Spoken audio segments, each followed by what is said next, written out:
এমন একটা সময় ছিল যে সময় আপনার উল্লেখযোগ্য নাম বলার মতো আপনি বস্তুও ছিলেন না। তখন আল্লাহ তাআলা আপনাকে সৃষ্টি করেছেন। এরপর আপনার যখন শক্তি আসলো তখন আপনি আল্লাহকে অস্বীকার করলেন।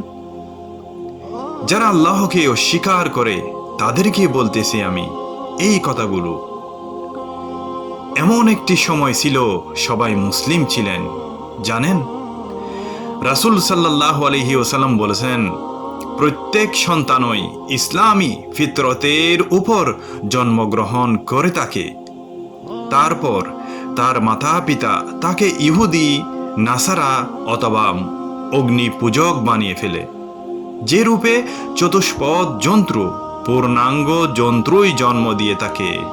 এতে তোমরা কোনো বাচ্চার কান কাটা দেখতে পাও কি? এরপর তিনি সাল্লাল্লাহু আলাইহি ওয়াসাল্লাম তেলাওয়াত করলেন, আল্লাহর ফিতরত যার উপর তিনি মানব জাতিকে সৃষ্টি করেছেন, আল্লাহ তাআলা সৃষ্টির রহস্যে কোনো পরিবর্তন নেই। এটাই সরল প্রতিষ্ঠিত দ্বীন ইসলাম। আমার এই কথাগুলো কোনো অমুসলিমের কানে পৌঁছলে অবশ্যই আপনাদেরকে বলতেছি, চিন্তা ভাবনা করবেন।